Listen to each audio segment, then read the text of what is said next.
What is up, ladies and gentlemen? This is episode 77 of VR Roundtable, and I'm, of course, I got a full crew this week. We got Chris, we got Steve, we got Gary. Everybody is in the house.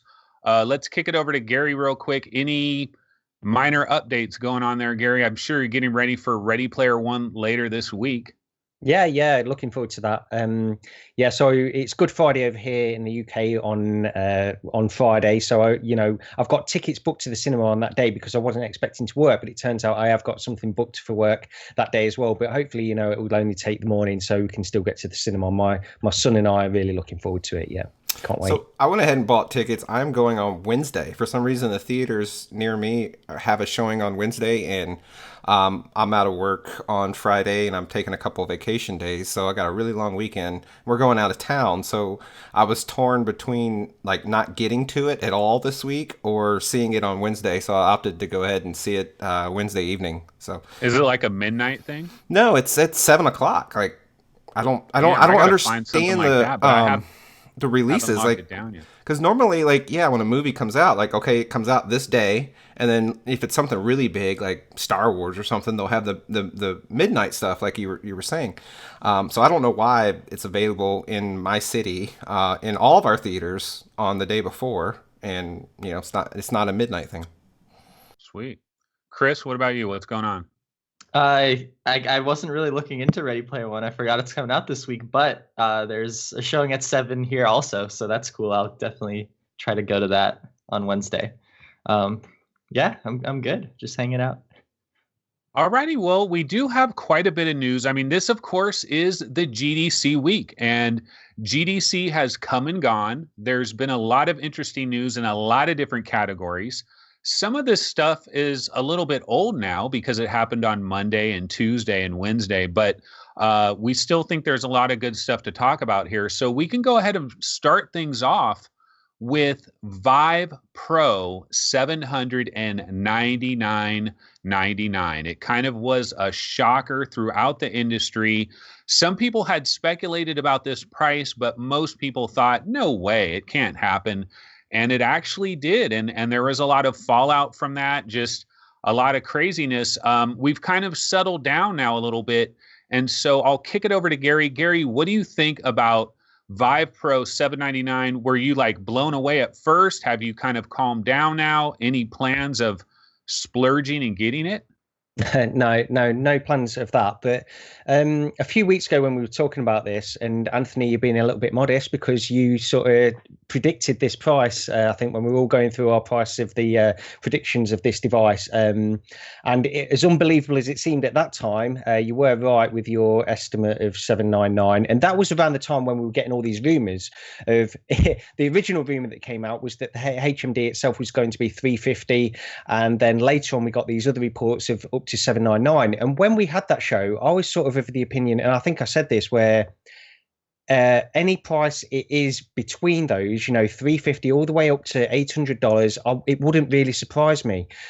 But I was wrong, because when this price was announced, it was a surprise and it was a shock. I never really thought they would release it for this much.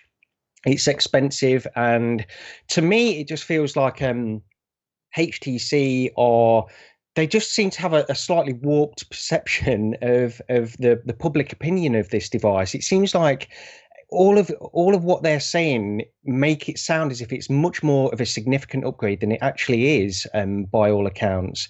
And it just feels like they're sort of saying, forget about this being 1.5 or even generation 2. Forget that. This is generation 3. This is why we're charging this premium. Of course, it's not that. And it just feels like they've got a weird idea of what this device actually is as an upgrade. Just one other thing, before I pass it over to somebody else, but just to play devil's advocate on this very briefly, HTC, they're their own business, they're their own company, they can charge whatever they want for this device. I won't be buying one, so I'm not going to get angry at them or anything like that. I'm not going to purchase one. It's too expensive for the upgrade that I think that this is. So I won't buy one. So problem solved. It's not a big deal. But I can certainly understand the frustration from people that were expecting to buy this device for something around $500, $600. It's got to be a disappointment, because when you break it down, what you're actually getting for that amount of money, it just doesn't seem worth it. And I think objectively, it's not worth it. Anybody who even does fork out the $800 for this device, and there will be some people who do that, I think even those people will say, you know, this device probably isn't worth the amount I'm paying for it, but I want the best. I want the best in VR, so I'm going to purchase it anyway. It's an expensive hobby. It sure is. Chris, now you were probably going to get a Vive Pro. If it was $499, you would have got it. Maybe if it was $599, you might have even went there. But I mean, obviously, when you saw this price, what did you think? You were like, "Oh my God!"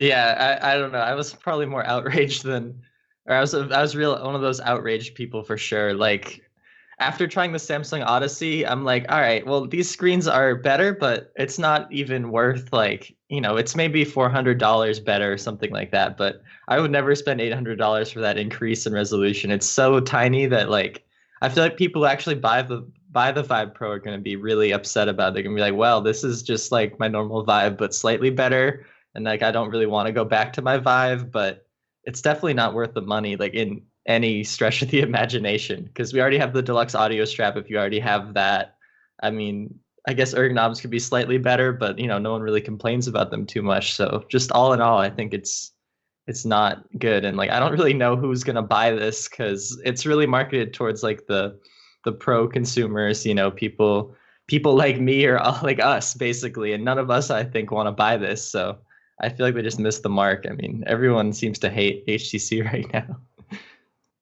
Steve? Yeah, I agree with everything these two guys said. Like, HTC seems a little tone deaf. Like, how they seem to have really missed who this is for. Like, we've seen companies like at times, and I think on our last episode or a couple episodes ago, Anthony, you brought up Don Matrick, and he was the head of Xbox division at the time when they were releasing the Xbox One, and you know, he'd made that comment, well, we have a product for you, it's called Xbox 360. And at the time, Microsoft was just really tone deaf with their user base. And I don't think HTC is as tone deaf as Microsoft was at that point in time. But it reminds me, it feels a lot sort of the same way. Like, they're just really out of touch with what people were expecting from this. And I really resisted, you know, going back when we were predicting this, or giving our predictions for prices, and when this rumor came out from that, was it Mobile Juice or something? I forgot the name of that website, but Mobile Syrup. Mobile Syrup. Okay, yeah, it's not bad for me to misremember that. That guy had the inside info right there. That guy he broke his NDA. No, I'm just kidding. I mean, they did or something. They were right. I didn't believe it. Like, just because $799 just seems absurd, given that the technology in this headset. Now, it doesn't say that I can't afford $799. I don't think this is an issue of affordability. I don't want to pay $799 for a headset, but if it was compelling, I'd pay $799. What we have here is we have a product that I don't think has substantiated itself of that $799 asking price. And really the big basis that I make that statement on is looking at the Samsung Odyssey. It's probably its closest competitor, and it's a significant lower cost, and it has controllers. So, you know, if you look at the resolution, same display resolution, 2 cameras in both of those HMDs, you know, different purposes. The Odyssey comes with 2 controllers. So if you look at the Odyssey, and you even like, there's nothing there. I'm kind of missing my thought, and I apologize for that, but there's nothing to say that this should be $799. And some people will say, well, HTC, you know, they don't have the ability to pull finances like Oculus has with Facebook, or Samsung is a huge company, and that's all true. But I don't think consumers should be paying for HTC's financial missteps over the years. So ultimately, I look at this as them basically gouging their most loyal fan base, because regardless of what they say, this product right now is aimed at the gamers. It's aimed at the people who bought version 1 Vives. It's not aimed at enterprise. It's not aimed at some designer at Volkswagen that may be using it in a business sense. This is aimed at gamers. It comes with Fallout 4. The trailers show Fallout 4. Not anymore. and I think they're taking advantage of that, and I don't know. This really rubbed me the wrong way, and obviously, I think it goes without saying, I'm not in the market for buying one now. Nor do I think HTC is going to be sending me a Vive Pro for discussing on the channel. Maybe they will, but I think they're way off mark here. Like if they were shooting arrows at a bullseye, like they wouldn't even hit it, much less hit the whole. They would have missed the whole target. It's so wrong. Yeah, if the Odyssey didn't exist, I think then everyone would be like, okay, this is the only place I can get this higher resolution. This is the only possible way to get this better experience. I'd pay anything for it. But since the Odyssey exists, you're like, all right, I know that they could make it this price. They're literally just upping the price or something, because Samsung can make it $500, sometimes $350 or whatever on sales and everything. So like, why can't HTC? So I think that's like the worst thing. If Samsung didn't release the Odyssey, then maybe we wouldn't be so outraged. You're right, and I think it's inevitably compared a lot to the Odyssey, and the price point of that Odyssey to me should set the price point of the Vive Pro, and it's not, and I don't know why not. And I don't think consumers should, if it's something HTC has done, whether through their engineering or through their supply chain or through their management of their own finances, I don't think consumers should have to pick up that slack. So here's the deal. So HTC is not in this strongest financial position right now. I mean, they are not running on all cylinders. They've got a lot of shaky things that are going on. You had that guy that worked there for 6 years, their primary smartphone guy, left and to pursue other opportunities. They started moving general managers all over the place. What they're doing here, I'm going to go ahead and play devil's advocate for a second and just say, here's what their strategy is. Okay, they probably feel like they're only going to manufacture like 20,000 of these initially. And they feel like there's enough of a pent-up demand where they can put that price out there for $800. And as harsh as it is, they're going to sell through that first 20,000. And that's not going to be a problem. And maybe they just want to look at this as a scenario where they're going to start high and they have time, they're going to come down. Because they really do have a problem later this year when the Vive Focus comes to town, because you want to talk about a comparison, apples to apples. The Vive Focus has a lot of that same exact technology in there. So they're going to have to lower this price. But what they want to do in the beginning is they want to juice the really desperate people. And yeah, does this suck? It sucks. Is this something that Nintendo or Sony would do, or Microsoft?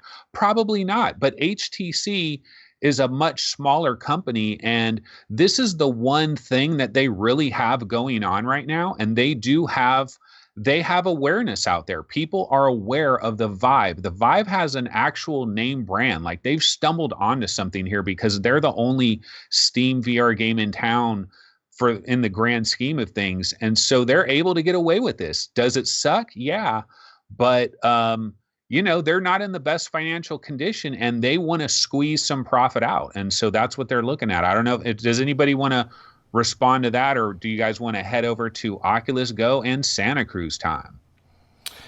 I'm not going to disagree with you. I think that is definitely what's at play. And I think they realized it at some point, because they started kind of, before they announced the price, last few weeks, somewhere around the time that mobile syrup rumor came out, they started kind of making comments that, oh, this is for the prosumer, this is for business, this is for enterprise. And I think that was just preemptive damage control. I think they were creating a narrative, because I think the scenario is exactly what you describe, Anthony. And I think that might also be sort of why I hate to say pissed off. I'm not pissed off, but just kind of why this puts a bad taste in my mouth is because I see through that narrative. I think it's complete crap. I think they're lying, and I think I hate being lied to. So if you look, I did research, and if you actually look on HTC's website to say you were going to launch an arcade or have some sort of business commercial use, it's a different purchase It's $1,200 for the Vive Business Edition. It comes with an extension cable. It comes with some other things that makes it make sense if you're going to start a VR arcade or something like that.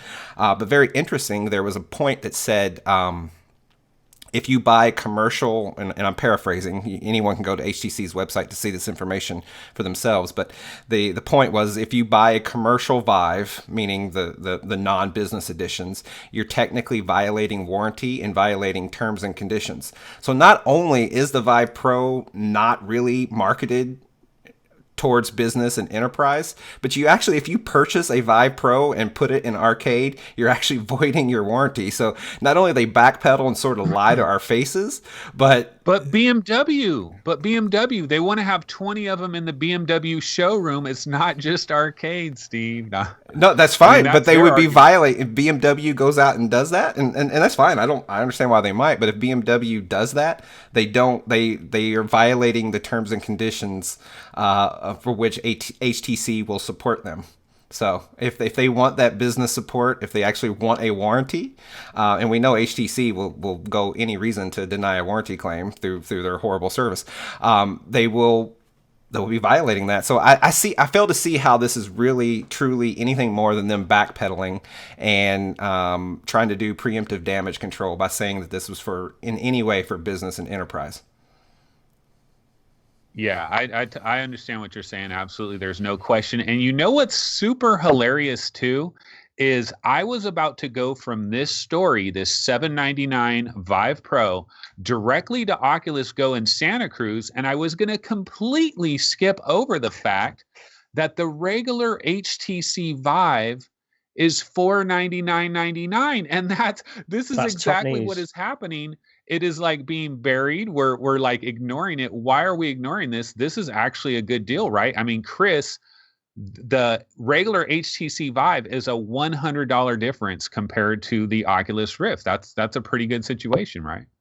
Yeah, I think so. Because like if you really do want room scale, that's like an easy price to pay. Because if you're throwing in another sensor and like a USB extender, you're already probably going to get up to $499 or close to it. So, and your Initech card, your Initech USB card that you're going to need. But of course, the Oculus people will say, wait a minute, you got to buy a deluxe audio strap, because Oculus has the built-in audio. Right, that's true. Like if you had good headphones, I guess, and you didn't care about comfort, then you could probably get a Vive room scale experience for less than the Rift now. So that's good. I guess it's just hard to talk about that. Like after such a negative thing HTC's doing, everyone's just so upset about that the good news is kind of just diluted or something. But yeah, definitely like actually a decent price for a Vive for once. So that's good. Gary or Steve, any thoughts on that, or let it go?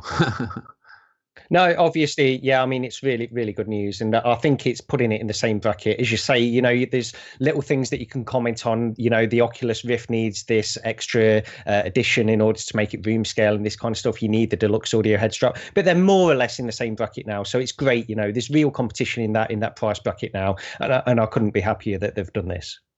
You know what's interesting, though, real quick, I'll go over to Steve right after this, but one thing I was reading on the Vive subreddit, like just today and yesterday, a lot of people are saying the Fallout 4 code doesn't work anymore when you buy a Vive, and they're talking with the HTC customer support, and customer support is saying that promotion is over. And then people were saying, well, what is their new promotion? And this one guy was, well, the new promotion is it's $499. And then I responded to that saying, well, wait a minute. So this is not a new price. It's going to go back to $599, but yet HTC is considering that as a promotion. So supposedly you're not getting Fallout 4 with it, which is kind of lame. But Steve, what's your thoughts? Well, I didn't know that. That's very interesting because I think getting Fallout 4 is a big deal. When you buy a Rift, you get a considerable software package, but none of it is a full-fledged, meaty game you can sink your teeth into like Fallout 4. So I think that's a big deal, and it's very interesting because Vive is still really showing a lot of promotional material with Fallout 4. So I wonder if that's just sort of someone has dropped the ball on something and that'll be fixed and shored up in some way. But what I was going to say initially is, do you guys think that this lower price point with the Vive, whether it be temporary, long-term temporary, or permanent, if it's going to influence Oculus in any way to kind of respond in kind. I'd say that. I'll just say the $399 Rift. I mean, where can they go from there? I think it's in a good spot. I don't know. No, I agree with that. I think they're fine to keep it as it is, to be honest. I don't think they need to respond, although it could push them in that direction, maybe, but I don't think they need to. Okay, well, let's go ahead and move on to all of the Oculus-related stuff. We did get quite a bit of Oculus-related news at this GDC. And let's start things off with the Oculus Go. The first thing that we learned, two major things about the Oculus Go. We learned about this 72 hertz mode that they'll be able to use. And we also learned about this fixed foveated rendering. So it's the combination of these two things. And then in addition to all of that, you had everybody get their hands on this device. Engadget, The Verge, everybody, Wired, they all got their hands on this device, and everybody started giving their firsthand impressions of it. And the general gist of it was everybody just kind of walked away, not so much that they were blown away by what they experienced when they tried the Oculus Go, but just kind of looking at it and thinking about, man, the controller, the Go, and this is $199. It is a great value. This is like a real mass market item. Yeah, 3 degrees of freedom, that's a downer. But this is a mass market item. Let's go ahead and send it over to Chris.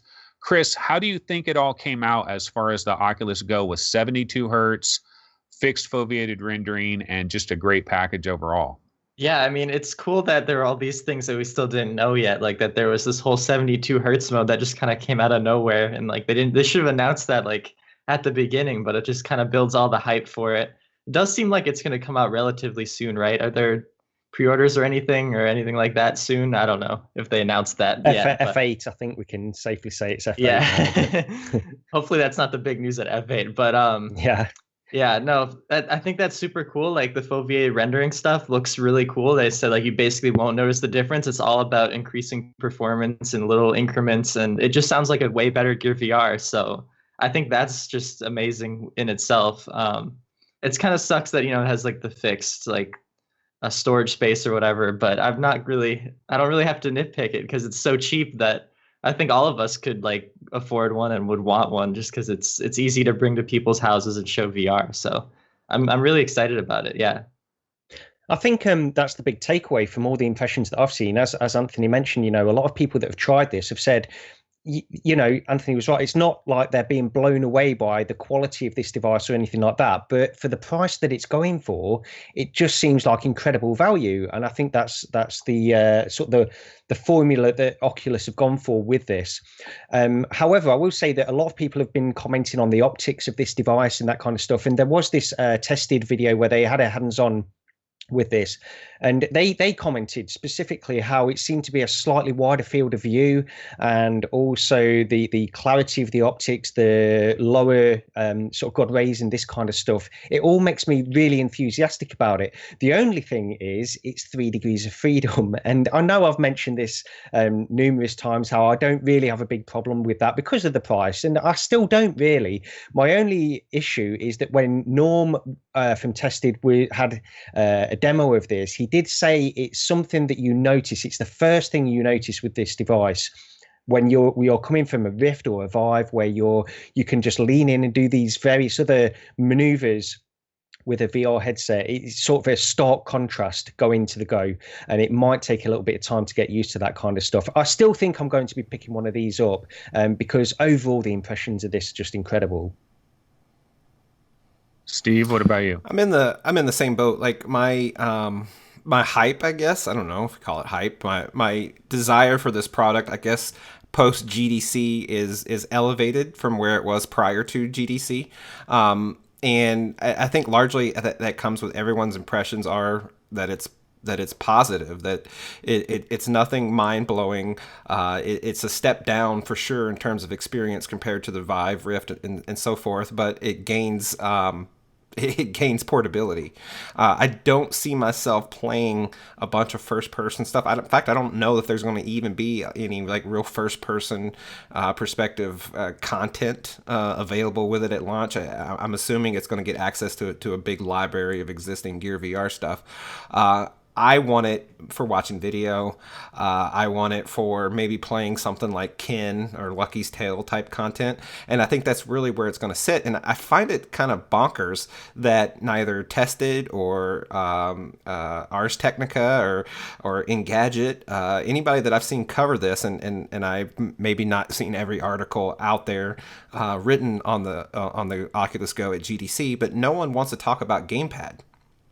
Like why is am I missing it? Like, does this have any sort of gamepad support? Because the controller does not.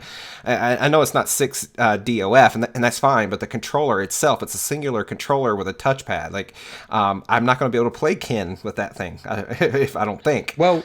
Yeah, Norm, actually, because I was listening for this, because I've not heard it a lot either, Steve, and this is something that I'm in particular listening out for. And Norm did mention, he didn't specifically say that they tried it with the gamepad, but as Chris mentioned a few months ago, like the Gear VR, it has Bluetooth, and you can pair gamepads according to Norm. You know, I don't know if they've tried this or whether, and part of the reason is I don't know, I guess games would have to specifically support gamepad, obviously, and if the developers are not doing that work when they port it over to Oculus Go or Gear VR, which I would imagine they would do, but it's just a little bit of a concern. But technically, there's no reason why you can't pair a gamepad with it, and that's really the criteria that, like you, Steve, this is the one piece of criteria that I will need to be fulfilled if I'm going to pick one of these things up. Well, I guess I've just been buying Apple products for so long that even though I know there's no technical limitation, sometimes there are intentional limitations. and that's what I would be afraid of here. Yeah, I know that it's easy, Bluetooth, boom, pair it, good to go, but that doesn't mean Oculus is going to allow it. And that's really, kind of why I want to see official confirmation that I can use a gamepad with it. One of the other things, though, that I did want to spend a little bit more on was the fixed foveated rendering. I think that's sort of a big deal. And not necessarily so much just because of Oculus Go, but in general, they have an interesting idea. Like everywhere I've seen fixed foveated rendering to date, I know Batman Arkham VR on PlayStation had it for a while. I think we saw it on Megaton Rainfall. You get the circle, and you can kind of see, and then the steep drop off. What they're doing here on the Oculus Go is that it is full res in the middle.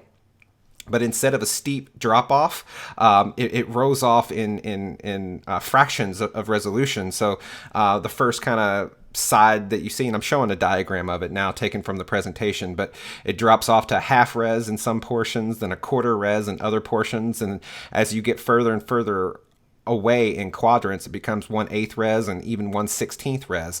And I thought that was really good because, when I remember playing those other fixed foveated rendering games, the clear line where it went from full res to whatever fractional res it went to was sort of noticeable. It almost looked like you were looking through a second pair of glasses because I wear glasses and I can always sort of see the rim of my glasses in my periphery. And it felt like, I'm seeing my real glasses and I'm seeing the roll off from this fixed foveated rendering. So it was always distracting. So I think this is kind of cool and made for sort of an interesting technical explanation on a way that we could see foveated rendering moving forward in the future, hopefully. A question I have, though, in regards to their fixed foveated rendering. Okay, so basically all Gear VR software is going to work on this, as far as I understand, right? If a game works on the Gear VR, it'll work on this. But will any of this, will anything that's running on this take advantage of this fixed foveated rendering, or do games have to specifically be dialed in to take advantage of this? Will it only be for games that are programmed with Gear and then programmed for Go a little bit, and then it does take advantage of this? Is the same thing with the 72 hertz thing. Now, I really think the 72 hertz thing, you're going to have to specially program that for the Go. The fixed foveated rendering, though, is this something that everything is just going to use, or does it have to be dialed in for that? We don't know that, but we don't know. I mean, I'd assume that this is something that they can just apply to everything, every piece of software that's already out there, because there's not really. I mean, I guess the game could need to be updated, but I don't think they'd put this responsibility on the developer. To be honest, I think this would just be baked into the Oculus Go. That's my best guess, but we don't know.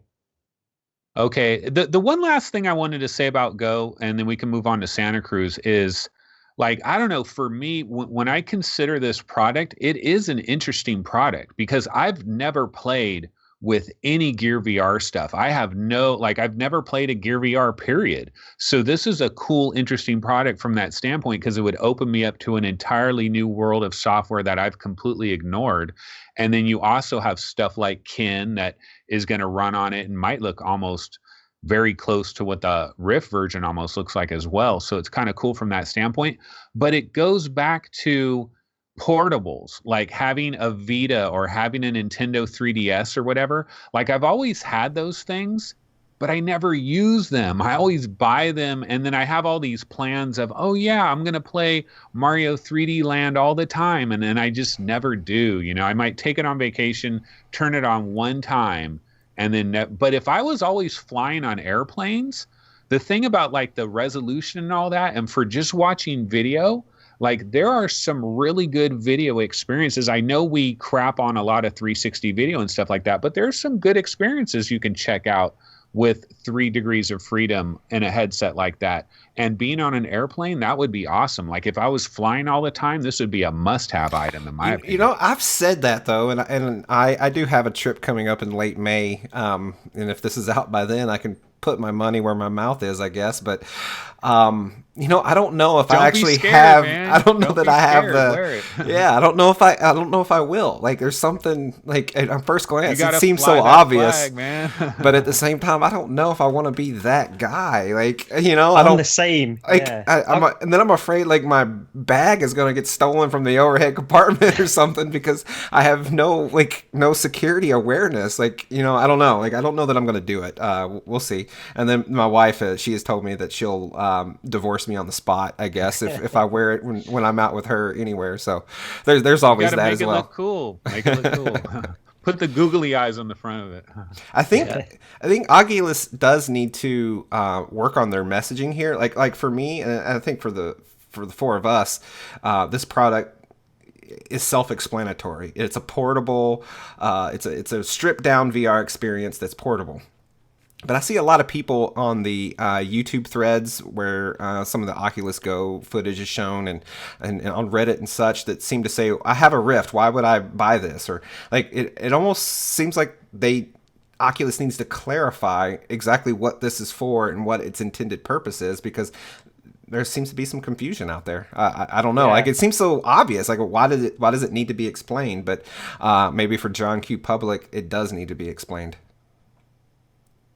There are people that I see on the Oculus subreddit as well where they talk about certain things with regards to the Oculus Go, and they say, like you say, Steve, that they've got a Rift. There's no way I'm going to take a step back and get an Oculus Go. Who is this for? Why are they releasing this? Why aren't they just working on well, this is a completely separate product. It's nothing to do with PC-based VR. And I think you need to just have that separation between these two products. This is for a completely different market, although it can also apply to the same market. I've got a Rift. And I'm still looking forward to this because I can't wait to take it around. You know, like I say, maybe I won't use it on a plane. I'd like to think I would, but maybe I won't. Hey, you know what? You know, it'd be cool is if they did the cross buy, you know, the cross play thing that Vita was doing. That would be cool. For Kin. Yeah, exactly. For games like Kin and that Catan kind of and stuff like that. Yeah. There are a bunch of games that are like, what is it, like Battlefront, or I don't remember. There's this card game that's cross-compatible, and there's all these games that are kind of cross-compatible with Rift and Oculus Go, which I think is just amazing, like, to get some people on board to actually be playing. Like, if I have a friend and I'm like, they only have $200 and I have a PC, I'm like, get Go. I can still play with you even though I have a Rift. So, I mean, that's just it's got to be good with kids too. Like, so when I'm in the middle of playing a game and my son's like, "Oh, Daddy, I want to play VR," I can say, "Go get the Go." Yeah, leave me alone. I'm playing big boy VR. You get the throwaway. Hey, do you guys remember when you had to make a road trip for like 5 hours somewhere, you know, with your family, and it was like, oh my God, this long ass. Imagine the Go for something like that, because you could really isolate yourself and just zone out for a nice road trip in the back of the car. Yeah, there is this other thing, because it uses IMUs and you're on a plane and you've got all this inertia on a plane when you're turning. How will that affect it? Because I think you can get some kind of drift and stuff like that. That could be a problem. Yeah, that could be a problem. Self-driving cars paired with Oculus Go would be amazing. Yeah. I'm not going to do that. I would die.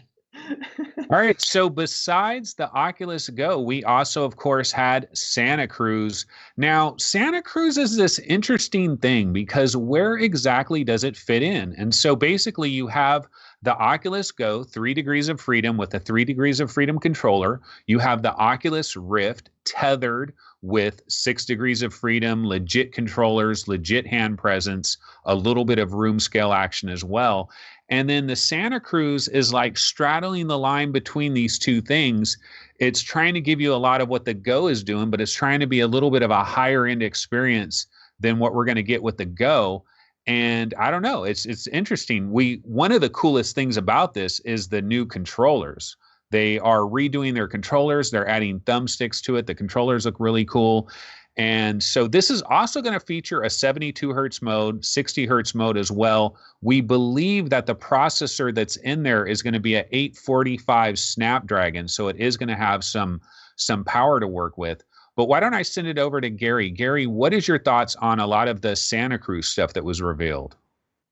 Yeah, well, it was good. I mean, the first thing is the thumbstick. So they've now changed, they've abandoned the touchpads that were on the original sort of prototype for the Santa Cruz that they showed off.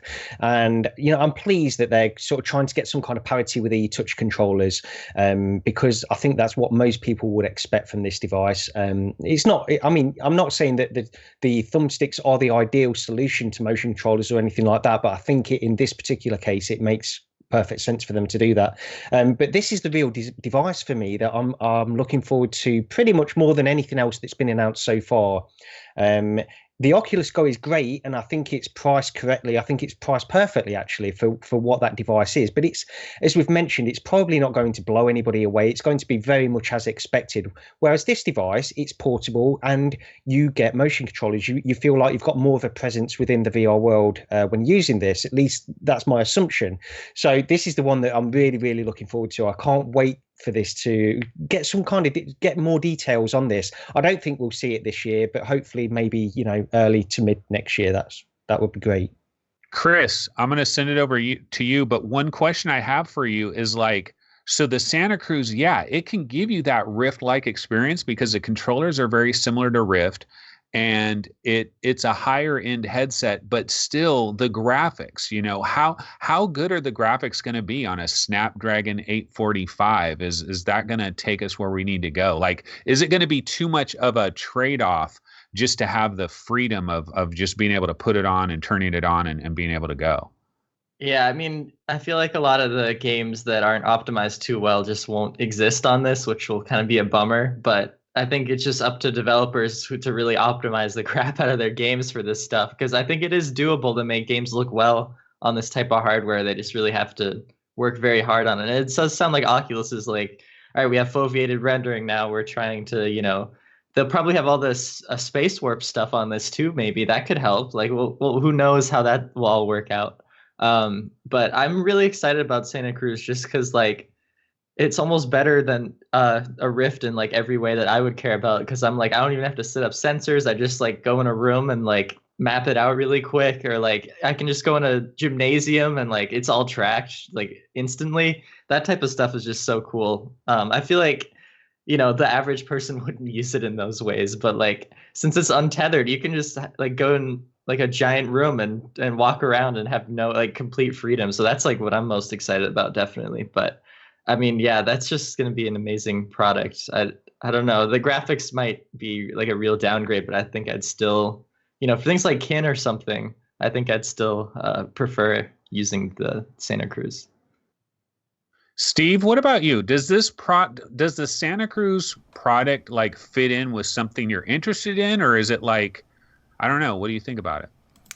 I don't know. I have to see price point, and I'd have to if I were, I guess, gambling on this, I'd have to say the Santa Cruz is going to come in as a more fully featured priced headset. It's going to be probably up there somewhere around where the Vive Focus is, maybe. Like, and at that point, at that price point, $600, $700, something like that, I don't know if I'm willing to take the performance hit that I'm expecting versus using a Rift and having the fully featured games. And Oculus Go makes sense. It's $200, and while I care about $200, I don't just throw it away on nothing. I won't lose any sleep if I spend $200 on an Oculus Go and then hardly ever use it. Whereas if I spend $700 on a Santa Cruz, whatever they're going to call it, I have to assume Santa Cruz isn't going to be the name of the headset. If I spend $700 on that and then it collects dust on the shelf, I'm going to carry a little bit of guilt, like I'm going to regret my purchase. And I think there's a possibility for that. So I don't know exactly what the Santa Cruz is aimed for. Now, I've always said that one thing that would be kind of neat is if they took a Nintendo Switch type approach where the Santa Cruz would be Rift CV2, like all in like one. It's like, so I have my Rift sensors here set up in my room, and it's got an HDMI input on it. When I'm playing, the fully featured, most intense, graphically intense games, I use that headset. Because I'm using my computer's power, and then when I'm on the go, I just unplug the HDMI out of the back of it or whatever, and now it's dumbed down a little bit. It's it goes into battery operating mode. I think that would be very neat, and that would be a way to kind of not double up on multiple headsets when you don't need to, because ultimately we're talking about display and optics, and we don't need to purchase multiple copies of those things. So. I have no reason to believe they're going to do that. So I'm completely just saying what I think would be cool and what it would take for me to definitely be in on a product like this.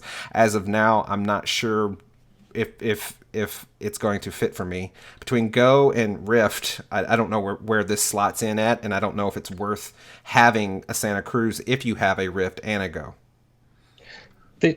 Go ahead, Anthony. I was just going to say, one of the problems that I have with it, though, is this is my guess. If I had to guess, I would say price $599.99 and release March 2019. That's my guess.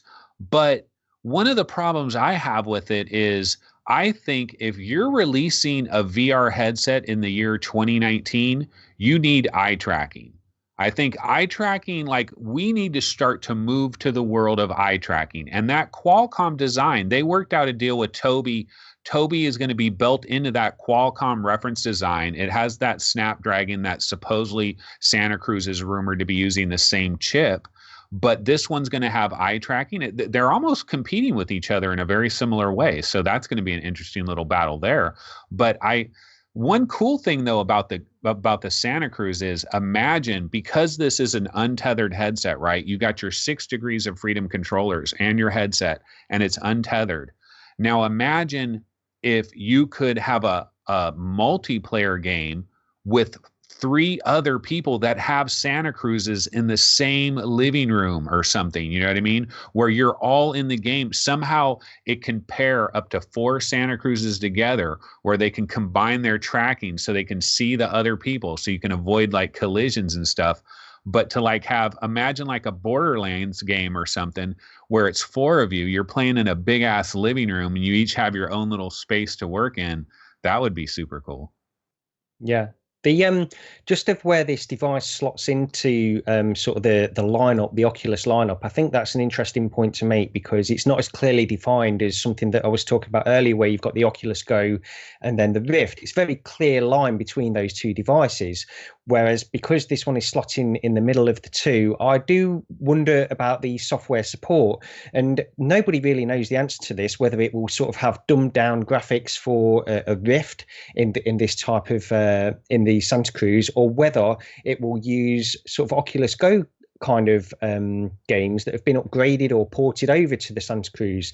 It's 2 different things that will make a big difference to the experience, I think, because if you're porting over a game which has been designed for 3 degrees of freedom, and this is similar to what we're seeing at the moment with some Daydream headsets, where you've got the Lenovo Mirage Solo, which we'll get onto briefly later on, where they're sort of using the Daydream store, and using all the content that is on the Daydream, but most of that content is designed for 3 degrees of freedom. So will the Santa Cruz suffer from this kind of stuff as well, or will it simply use dumbed down Rift titles? I think I'd prefer dumbed down Rift titles, because I think the graphical hit would be worth it to get that kind of experience, but who knows?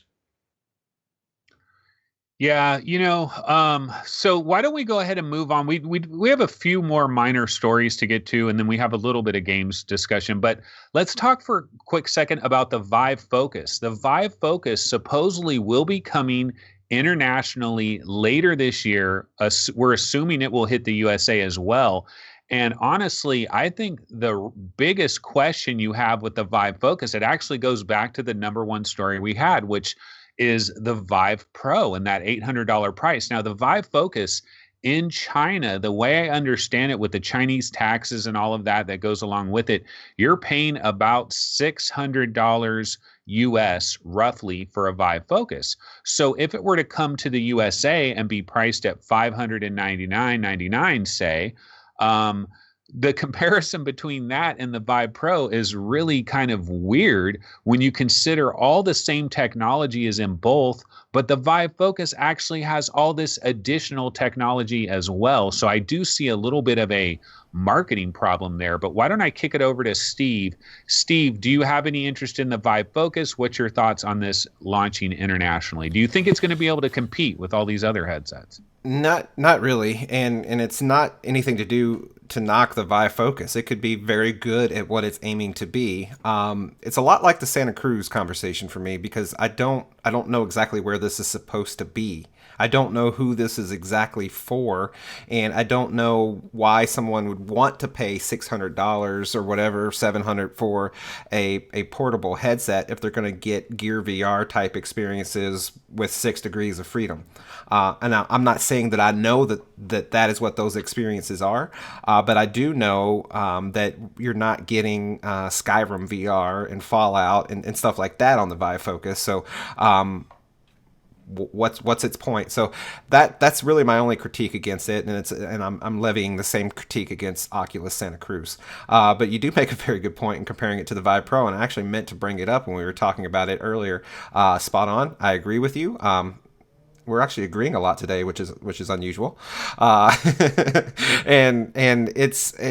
It just goes back to my same old point. I'm not even going to make it too long, is that there's no justification for the Vive Pro price based on other headsets on the market, including HTC's own portable headset.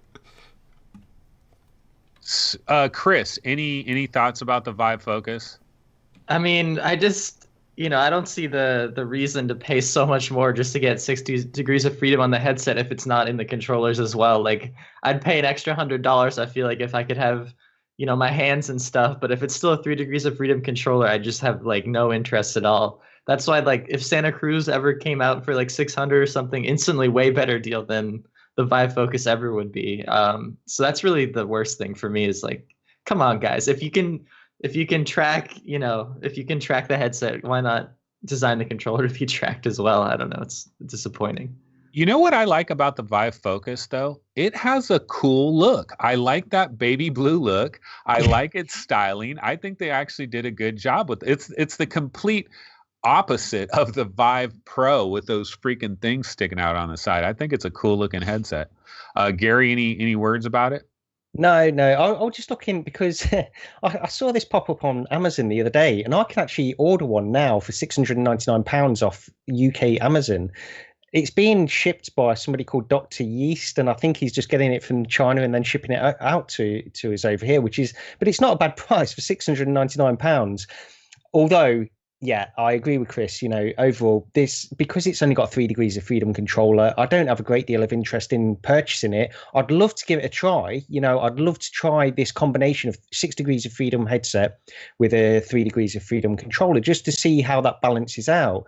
I don't expect it to work too well, but I'd love to give it a try either way. But yeah, when this comes over, who knows what sort of price it's going to go for, and it does seem a little bit strange that they are pricing this roughly around the same amount as the Vive Pro, when there's seems to be a lot more technology going into the Focus overall. They're pricing it less, $200 less.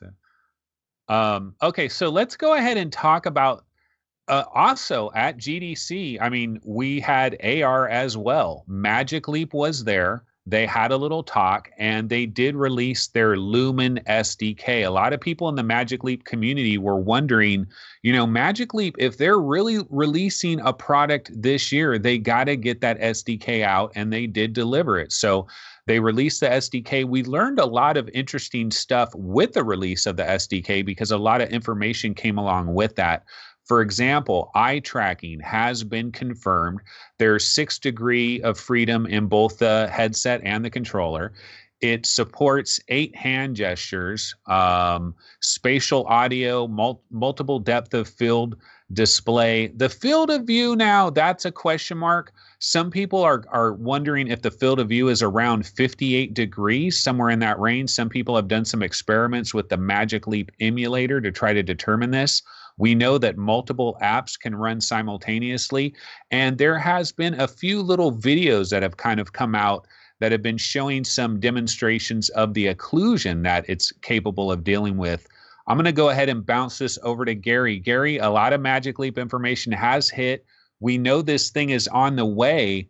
Is there a little bit of renewed excitement knowing that it seems the process is moving? This is a real product. We're going to get this thing this year.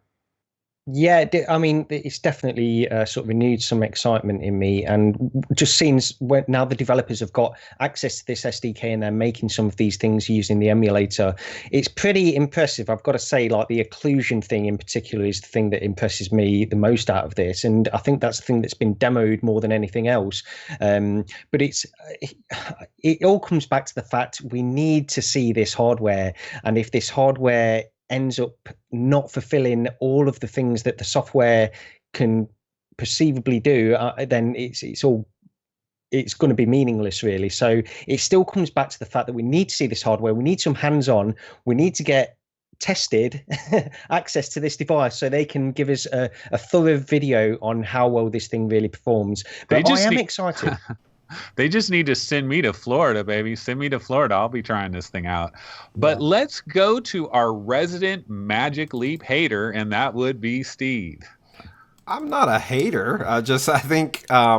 I think it's vaporware for right now. And again, maybe I said this last week, but I'm not sure vaporware is an appropriate term, here. But I think it's something that's so far away that I'm trying not to get hyped about it. We don't know what this costs. We don't know what the consumer version is versus the big thing, the big boy that apparently has blown people's minds. So they're throwing money at this company. So not a hater.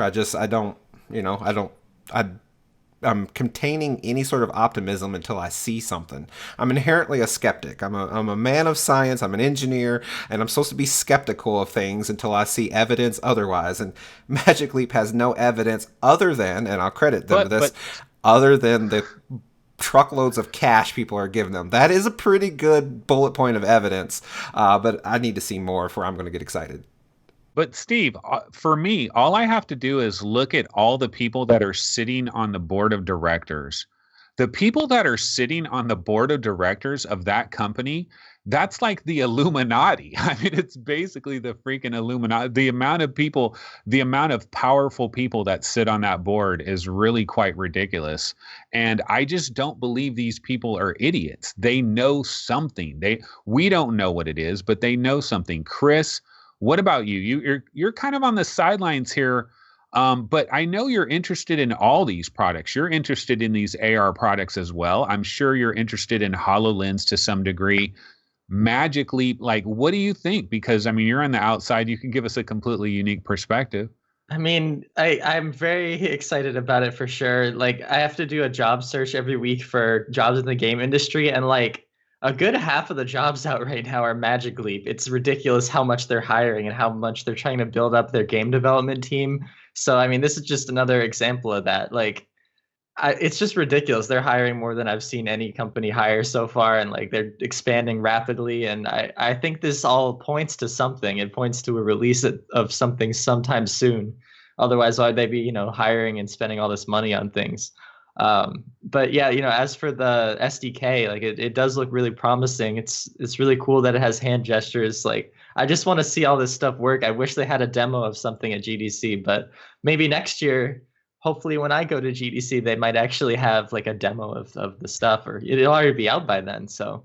Yeah, I mean, we fully expect actually Magic Leap, because Roni Abovitz, when he was in that the G Code or Recode or whatever that conference that happened, he said that they're going to have an event this spring, and it wasn't GDC. GDC was just the unveiling of their SDK, but they're going to be releasing the Lumen runtime, and they're going to have their own event. Probably, I would say in April. We're like really close. They're probably going to have a major event, and at this event, they're going to be inviting press there. And at this point, they're not. At this point, they got to let the NDAs go, and the FOV has to come out. The reality, the rubber meets the road. In fact, you know what? We don't have this here, but Tim Sweeney of Epic Games fame, the guy is just rolling in boatloads of money with Fortnite.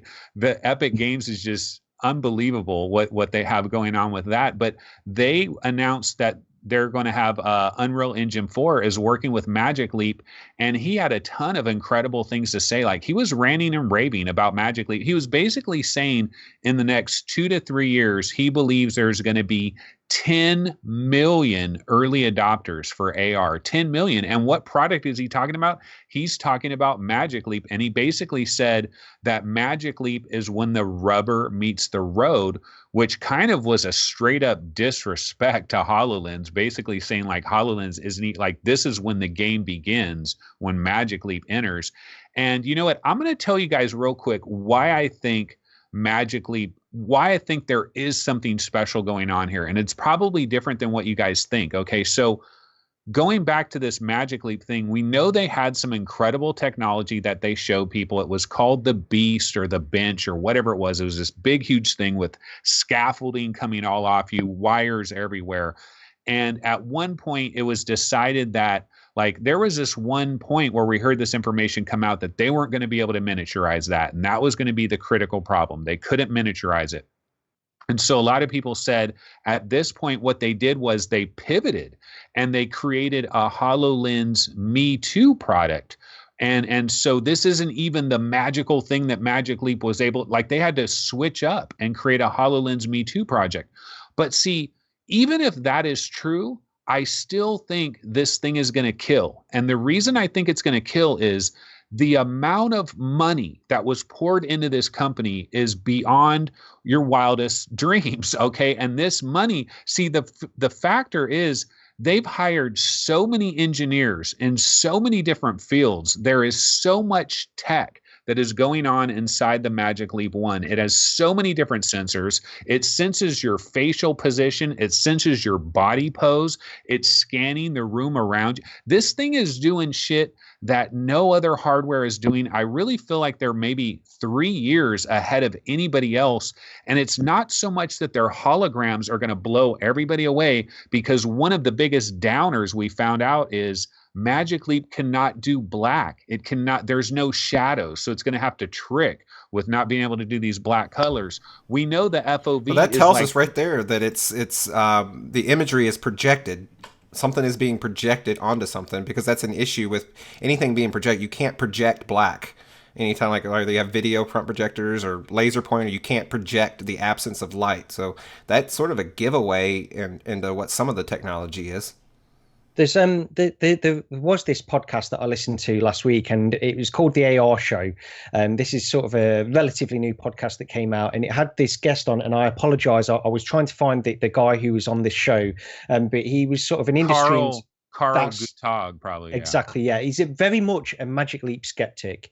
And I think it's good to listen to that show just to get the other side. Because like you, Anthony, I'm really enthusiastic about this. I want this device to be fantastic. But it's interesting to hear this guy talk about it, and him having some kind of knowledge of what kind of technology they must be using. He can't confirm any of it, but the types of technology they must be using means that this product can't really be what a lot of people would hope it would be. However, I think it is the case where this is a pivoted product from what they really had envisioned originally, and this is a HoloLens equivalent. But even if it is that, I think there's still a lot of value to that, and it's in a better form factor than the HoloLens, and hopefully the field of view will be slightly bigger. We don't know this for sure, but hopefully slightly bigger. Overall, Magic Leap might not be the answer at this point, but this is the direction we're going in. So it's interesting either way, whether this is the product we want it to be or not. It's interesting because this is the first step on the road to wearable glasses AR, which is, I think, what most people just want, really. Yeah, I mean, the bottom line I was just trying to say is like, I don't know that the holograms or whatever they are that you actually end up seeing, I don't know that those are going to be like blowing people away and like, oh my God, it's amazing. I don't think it's so much that, but what I think it is they're putting everything else together. That's the difference here, is they're taking, like, they really know where tables are and shit, like they figured that out. And the multiple planes, that's where their advantage is. It's like, yeah, it's the same hall. And if you get within a foot of it, it doesn't work either. You have to be a certain distance. We found that out. It's going to have a lot of limitations. But I think the difference between this and HoloLens is putting stuff in your reality in a little window, and it looks cool. But I don't know that they're putting it in with like a front, a middle, and a back, like different layers, like Magic Leap, and like the way the light looks. I think it's just going to look natural. And they released a video where they show this guy, he's like a robot guy, like leaning over a sofa and then coming around and sitting on the sofa.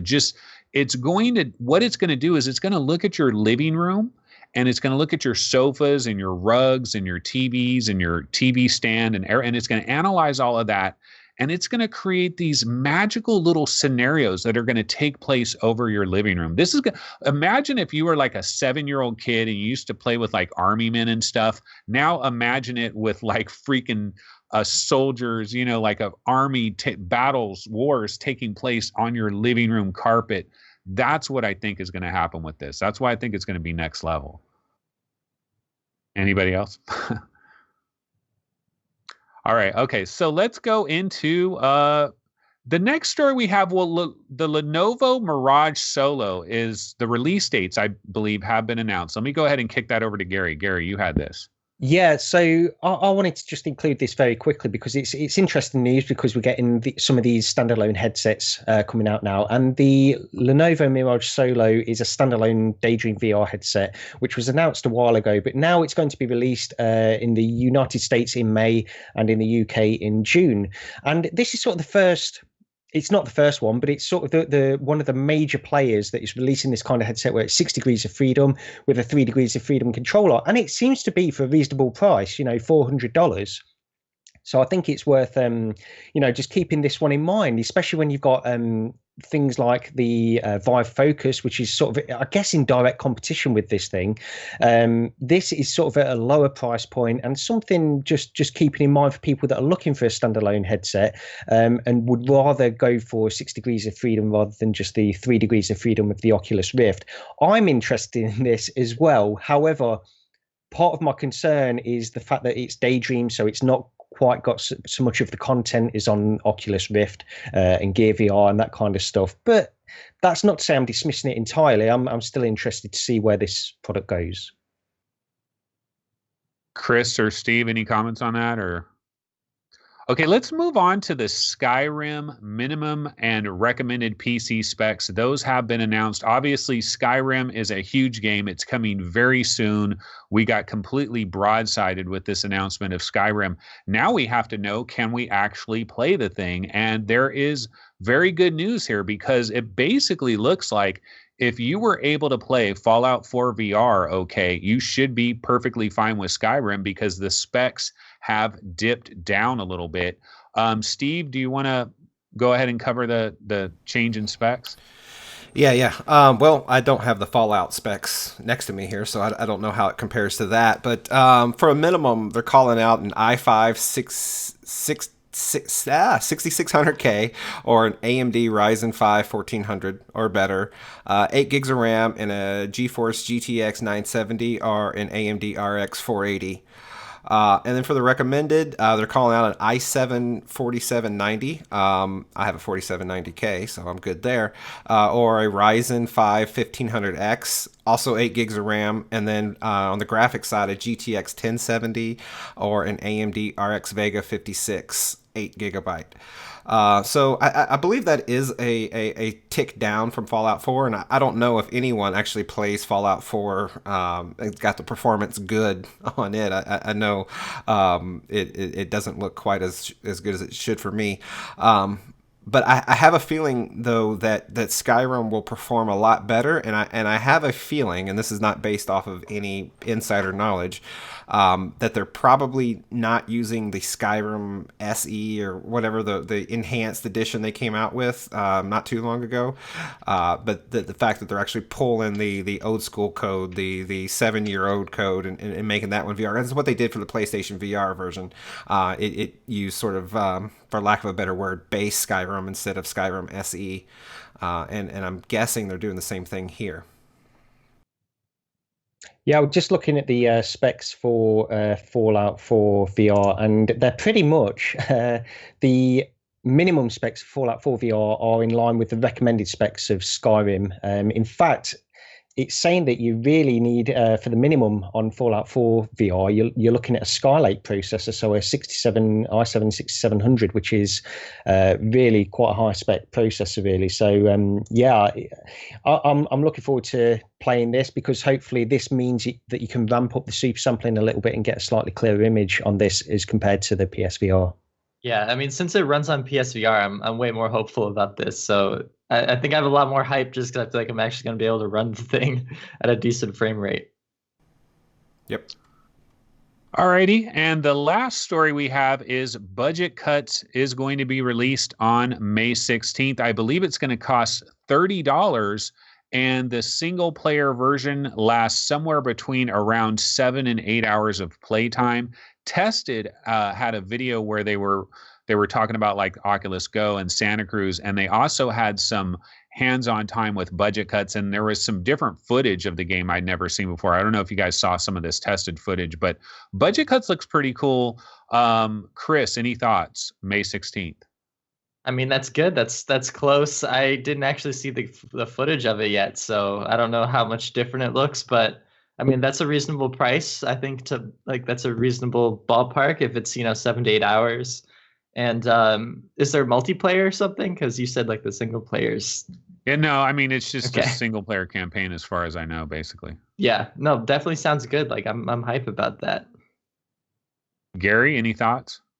No, not really. I did see the tested video of this, and yeah, it looks pretty. I'm looking forward to it. I am looking forward to it, and every little piece of new footage that I see, I'm getting a little bit more hyped for it, because my enthusiasm had waned a little bit since playing the demo nearly 2 years ago. So yeah, looking forward to it. All righty. Well, we can go ahead and get into the games now. And why don't I send it over to Steve? Steve, I understand that you actually braved the dangerous waters of Viveport. You actually put Viveport on your PC, and you have tried some of these Ready Player One experiences that have come to Viveport. So why don't you go ahead and give us a breakdown on that? Yeah, I put Viveport on it. It really is a lot better than the last time I tried it. The software installed a little smoother, and it's a pretty clean interface. So I don't think... well, I don't know. I don't know if I want to recommend anything for anybody. So I'm not going to say a blanket statement and say that it won't break your computer like it used to. But I will say for me, it hasn't broken my computer yet. I've played Steam games and Oculus games since then. So all seems well. But the Ready Player One Oasis beta, what they've done is, as we know, we've talked about in the past shows here leading up into Ready Player One, there was a bunch of small games, small little snippets of content made by various other developers, and they were all separate. So what this Oasis beta does is it kind of puts it under one application. It's one game that you download from Viveport. It clocked in 18 gigs in size, so it's kind of large. But then what it does is you begin off, you're in the what looks to be the trailer for Wade Watts, I guess, or it's not exactly the same, but it sort of looks like that. And then there's a VR headset, and kind of like in Squanchendo's accounting, or Super Hot, you bring the fictional VR headset up to your head, and then it does just like in the movie trailer when he puts the headset on, it does that sort of rainbowy, futuristic zoom through, and boom, you're in the Oasis, and then you land in your Oasis apartment, and you can look out the window and you see the Oasis city around you, bunch of IOI branded stuff in your apartment and so forth. And then you can bring up the Oasis menu, which you hit the menu button. It's almost like bringing up the Steam VR menu or the Oculus Home menu, but it's kind of Oasis themed. So all this part is actually pretty cool. Like they're really trying to make you feel like you are a player that then steps into the Oasis. Then once you're in the Oasis, in this menu, you can launch 3 games that they've released so far: Gauntlet, Battle for Oasis, and Rise of the Gunters. I played all of them. Gauntlet is I think they're really trying to inspired from that old classic game Gauntlet, so that top-down arcade game, and it's okay. It was teleport only. It sort of had some jank. It was a bow and arrow game. The skeletons come at you, and there's gold. And when your health gets low, there's turkeys, and I think I remember them from the original Gauntlet. And you pick up a turkey and you rip its kind of leg off, and a cooked turkey, that is, not a live bird, but a cooked turkey. You rip its leg off and you eat it, just like you would at Thanksgiving dinner, I guess. And all that's kind of cool, but ultimately the game doesn't really have much depth to it. It's more of it really, you can tell that it was made for a trade show when we had the event at South by Southwest. The next game that I played was it was called Battle for Oasis. I'm gonna just say it. This one sucked. And I didn't write down all the developers for each of these, so anyone's free to look them up. But Battle for Oasis was a stand in one spot wave shooter, which is okay. I'm not gonna knock it specifically because of that. But it was a horribly done stand in one spot wave shooter. Like the guns had no power feeling behind them. The game ran out. I was playing this on a Rift because I no longer have a Vive. The game ran real choppy, just simply turning my head and would cause a lot of what looked like torn frames, which is something I haven't really seen in VR, and it just wasn't fun. It isn't worth putting 5 minutes into.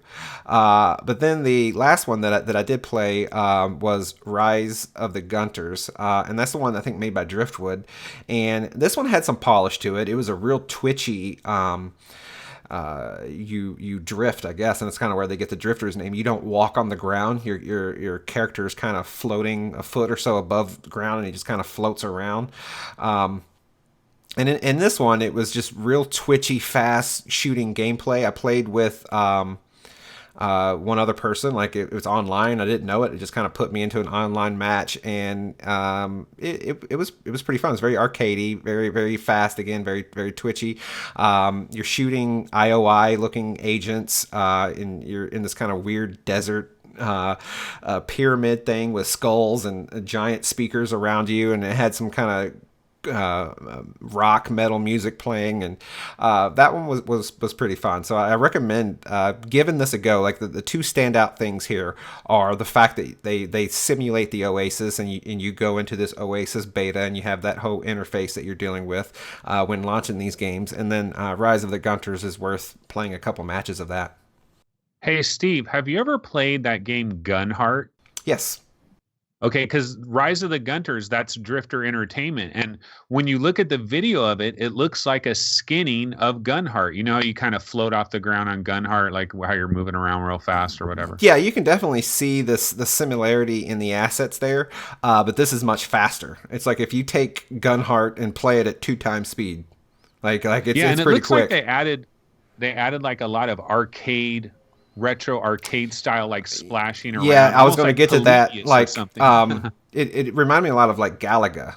It wasn't the actual Galaga icons and graphics like the spaceships and stuff, but it's very similar style. And yeah, they fly in from overhead, and you can choose to shoot those instead of the enemies, and there's all sorts of power-ups. It's really quite chaotic once it kind of got going in the meat of it, and I couldn't really keep track of what I was collecting and what I was doing. I was just shooting at anything that moved, and for that it was kind of fun. I don't know if this was a game you had to purchase, if I'd recommend spending more than say $5 on it, so it's not a very deep experience, but it was a good sort of arcade. It felt like you were at an arcade at somewhere like modern day. I know their arcades are still out there to some degree. They're more trendy hipster type establishments, but if you're out having a few drinks with somebody and you pop a few quarters into a machine, this is really what this feels like. And it didn't, I wasn't expecting this really deep experience, and so I enjoyed it for what it was. I'm saying you guys should check it out for sure. What we need is some really good developers to start doing VR versions of all of these old games. I would love to play some of these old retro games in VR. The way because the point is when I was a kid and I was playing all these games that had pretty bad graphics, you had to use a lot of your imagination in order to get anything out of them, really. But you sort of imagine yourself within all these scenarios where you've got like Galaga, you've got these spaceships coming towards you and you have to use your imagination. Whereas if you're in VR now and you could have that kind of experience, I think it'd be fantastic to have some of these games ported over in it by good developers who do a proper job of this kind of stuff. I would love that kind of thing. You know, one thing about Rise of the Gunters, I know there is a Steam page for that. So hopefully, I'm sure it's got like a time thing for Viveport, but hopefully it'll hit Steam pretty soon because I do want to give that a try. I would like to check that out. Chris or Gary, did you guys have any games at all you wanted to discuss? Not this week, no. I've been a bit lax on the old VR this week, I'm afraid. Yeah, back from spring break, so just work on top of work, but hopefully next week. Well, I can mention briefly that I did try Battlezone. It's the Oculus free weekend game. They've been doing this, last week I believe was Eternity Warriors VR. And this week was Battlezone. And I did actually want to try this and I was excited for it because I had Battlezone on PlayStation VR, like back when the PSVR first came out. I rented it and had it for a while. And I really enjoyed Battlezone way back in the day. And I always thought I would get my hands on it again, but just never did. And so I tried this free weekend out and honestly, I was a little bit disappointed. I kind of thought the graphics would be a lot sharper because I do have a PS4 Pro. And so I was playing Battlezone on my PS4 Pro. And one of the things I'm kind of noticing in terms of like playing Battlezone and then also like Apex Construct and a number of other games like Sprint Vector and stuff that are on PlayStation VR, but they're also on PC, is like either PSVR is doing a really good job of like making their graphics pretty damn good, all things considering, or PC isn't taking as much advantage as they should for a game like Battlezone or even Apex Construct and stuff like that. You almost think they should look that much better. And it does look better. It looks a little cleaner, a little bit crisper, but it's not a huge difference at all. But I did enjoy my time with it. I believe the price is down to $20, but it's a seated controller-based game. It does have some good music and stuff. Steve, did you ever play Battlezone back on PSVR? Yep. And I like the way it felt. I like the way it controlled. It wasn't a bad game. What I didn't like at the time, and I think they've done some patches and such since then, but you sort of started, every time you played it, you had a fresh campaign. And your goal was to get to the volcano on the other side of the map, and but it was very hard. And again, it also felt very arcadey, which is what it's going from. It's taken from the old Battlezone. But I could never really get to the end. Like it was just... It felt empty in a way. It just felt like the only purpose of this game was to get in it from time to time and just shoot stuff. Like in terms of actually campaigning and getting to a goal and that whole and I really put this on myself, but that need to have a purpose as to why I'm playing something and why I'm doing something in whatever world really wasn't there, and it kind of frustrated me. But the actual mechanics, the look, the presentation, the actual shooting parts, I thought was all done pretty good. And I might still give this a go here later today for the weekend's up and see how I feel about it now over a year later. Yeah, I need to actually try the multiplayer because when I had the PSVR version, I don't think I ever played the multiplayer. And I did play this on Oculus the last couple of days, but I didn't play multiplayer. So I'll probably have to try that out. But yeah, it's not, I was hoping maybe I should try super sampling it too, because I think if you like super sampled the hell out of it, it'd probably just look absolutely drop dead gorgeous. But basically, that's all I got. So if we don't have any other games, I guess that's going to go ahead and wrap it up. This has been episode 77 of VR Roundtable. Please, if you guys could, leave us a review on iTunes because we hardly get any. And when we don't get any, then nobody notices us, and we want to be noticed. Also, you can go ahead and leave comments. We'll usually try to answer those on the YouTube channel as well. Anything else? Any other little things we need to mention? Nope. All right, that'll basically do it. See everybody next week. See you guys. Bye.